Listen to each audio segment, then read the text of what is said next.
negara Indonesia nek diserang wong teko njaba harus dipertahankan sebagai perintah agama, wajib hukumnya. Mati temriku swarga. Mila niku kita mboten perlu napa bingung-bingung diserang wong gak gelem gawe negara Islam, jawabe gampil mawon, wong gak wajib lho. Gawe apik gak gawe ya wis lho. Lah Indonesia enake gak gawe mergo apa? Mergo akeh wong macem-macem, enek Kristene, enek Katolike, enek Budane, enek Indine, enek Konghucune, enek macem-macem. Dadi niku jumlahe sebab-sebab berdirinya negara yaitu mempertahankan keragaman, kebinekaan itu. Mengapa sekarang ini nasionalisme kok merosot? Mau diakui atau tidak?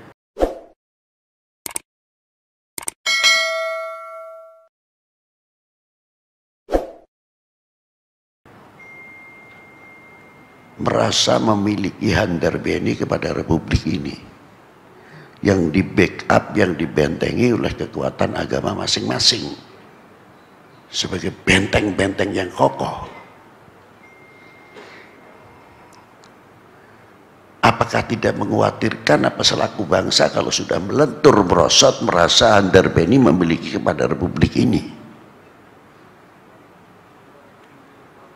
Dan sejarah-sejarah perjuangan, sejarah peleluhur, sejarah pendiri bangsa ini, saya terkadang bertanya kemana beliau-beliau itu. Setiap anak apabila taatnya kepada orang kedua orang tua luar biasa, pasti akan mengetahui jerih payahnya bagaimana melihat orang tua mencari sesuap nasi. Dan bagaimana payahnya orang tua, bapak bangun pagi sudah sampai sore hari, banting tulang. Untuk siapa? Untuk regenerasinya. Walaupun yang paling barat seperti apa dalam ekonominya, tidak akan mengharapkan anaknya seperti dirinya. Untuk mampu menjawab tantangan umat, tantangan bangsa, karena orang tua seperti kita ini selalu introspeksi. Iya, zamanku itu payah.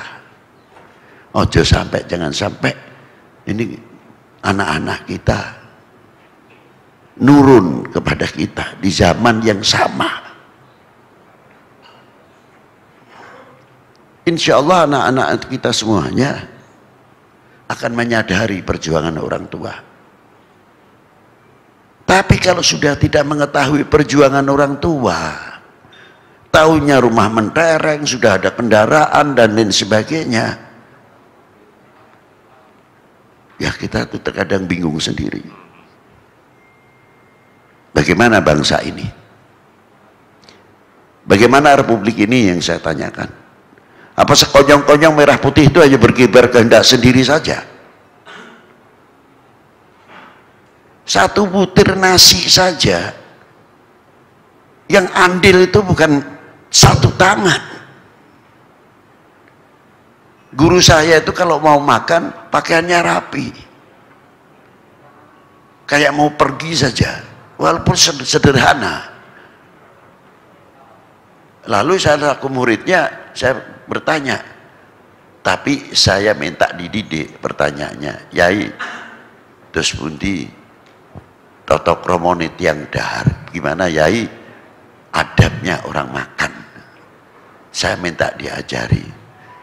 Lalu guru saya mengatakan, Beb, ini sebutir nasi ini ratusan tangan yang andil, Beb. Kalau begitu jatuh saja saya ambil, karena saya tidak mampu menciptakan setengah butir nasi saja, tidak mampu, apalagi satu butir. Jadi saya berpakaian begini ini hormat kepada si pemberi rezeki, itu hebatnya. Lalu kalau sudah menghormati kepada pemberi rezeki, yang muncul syukur, yang muncul akhlak, yang muncul adab. mau nyalahkan, tidak bisa. Itu adab orang makan. Diambil. Sedangkan doanya mau makan saja, mengundang toleran yang sangat luar biasa. Menggunakan harful jamak, tidak menggunakan mufrad dalam grammar. Artinya kami atau kita tidak menggunakan kalimat saya. Allahumma barik lana. Ya Allah, berkahilah kami atau kita semuanya. Yang nyangkul, yang matun, yang sebagainya pertanian. Nah dari situlah andil-andil tangan banyak sekali. Sampai jadi nasi pun tidak cukup satu tangan. Jadi kalimat Allahumma barik lana fima razaqtana ini wa qina adzabannar tidak hanya untuk di dunia saja, sampai di akhirat pun. Berkahilah kami semuanya rezeki yang Engkau berikan kepada kami, dan jauhkanlah dari api neraka. Jangan sampai di dunia ini kita menerima rezeki dari Allah untuk dimanfaatkan yang tidak manfaat. Hidup ini tidak berarti. Itu doa, dalam doa makan saja sudah begitu hebatnya. Bagaimana republik ini, saya mau tanya. Bagaimana agama ini dikira wali-wali itu cuma satu. Ada wali 9, ada regenerasi walinya. Pejuang-perjuang, coba kita tidak pernah, mungkin ada yang banyak menguak sejarah-sejarah seperti contoh suri toladan yang luar biasa. Kalau kita mau mempelajari peristiwa Daha Singosari kayak apa, mengapa pecah, yang sudah dibina pada waktu itu menjadi Singosari. Singosari turunan Ken Arok, Daha turunan Wong Adeleng, satu ibu lain ayah, tapi bertikai terus. Akhirnya diambil kesempatan dalam kesempitan oleh bangsa lain menekan Singosari. Terpaksa dituruti oleh Singosari, tapi dengan syarat pukul dulu Daha. Tidak tahu disapu lidi dari belakang oleh Singosari. Ini diambil pelajaran yang paling termahal oleh Gajah Mada pada waktu itu. Apa diantaranya? Sumpah Palapa, menguasai dari Madagaskar, Sri Lanka sampai Indochina. Apa tujuannya? Kita hanya memaknai, hanya mengetahui bahwa itulah hebat Gajah Mada, tapi saya artinya lain. Karena Gajah Mada mempunyai satu sejarah yang luar biasa. Bagaimana pada waktu Singosari diancam oleh luar pada waktu itu. Maaf, jangan diartikan nyindir. Gajah Mada berangkat dengan kata bahasa perilaku, bukan bahasa mulut. Kalau kita terjemahkan, kamu baru nyoba masuk Singosari. Kami telah masuk dari Sri Lanka, Madagaskar sampai Indochina. Artinya lu jangan sekali-kali coba injek-injek Indonesia. Kami bisa menguasai yang demikian. Luar biasa. Tapi kemana sekarang ini? Kita gembar-gembor kemana sekarang ini? Kalau kita kuat luar biasa. Wah. Ini benteng yang luar biasa untuk kita semuanya dalam mengganjal segala bentuk yang tidak kita inginkan. Tapi bukan kekerasan, tapi ketauladanan yang akan kita pasangkan. Saya kagum terhadap Kanjeng Sunan Kudus. Apa di antaranya?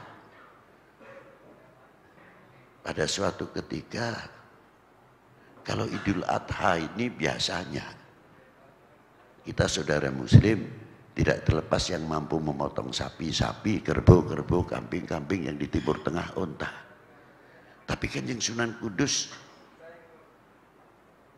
di Kudus berhadapan dengan yang lain. Yang harus kita junjung, harus kita hormati. Sapi ini menjadi hajawan yang diistimewakan. Tapi Kanjeng Sunan Kudus hebat. Pidato di Langgar Dalam melarang memotong sapi. Jangan sampai menyentuh, melukai orang lain.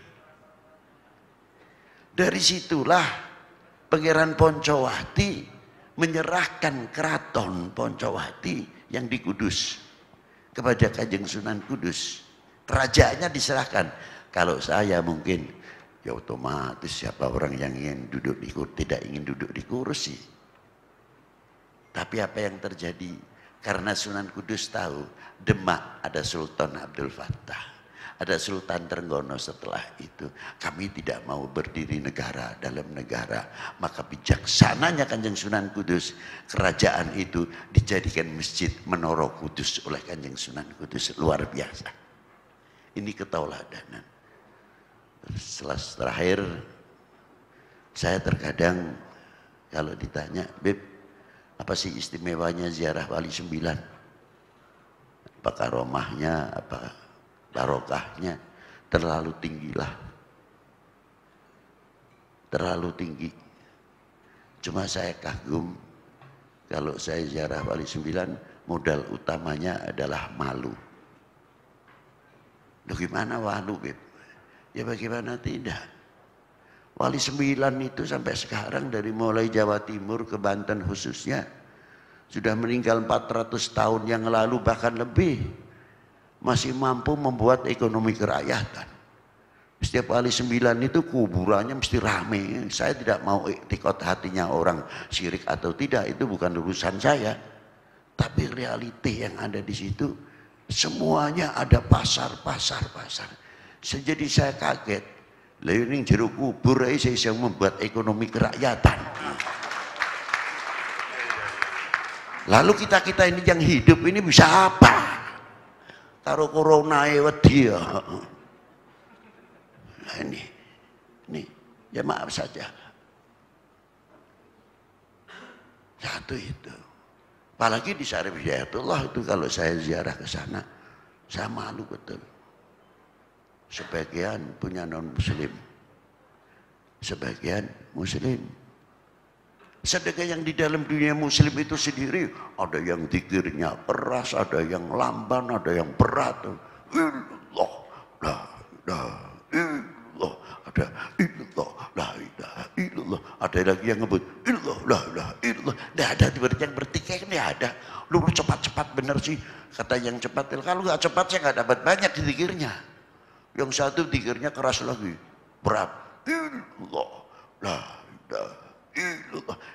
Jangan berat, dada saya sesak nih lihat kamu itu. Tidak ada, normal saja jalan, saling menghargai, saling menghormati. Yang non muslim, saudara kita sebangsa setanah air, yang pakai lilin, yang pakai kemenyan besar, yang apa di sebelah itu sebelah Syarif Hidayatullah Gunung Jati. Yang gak ribut sama kita bersama. Jadi saya pikir hebat Maulana Syarif Hidayatullah, sudah meninggal sekian ratus tahun masih bisa mempersatukan umat. Itu kagetnya saya. Ya selanjutnya mestinya harus kita tiru. Dan selanjutnya wassalamualaikum warahmatullahi wabarakatuh.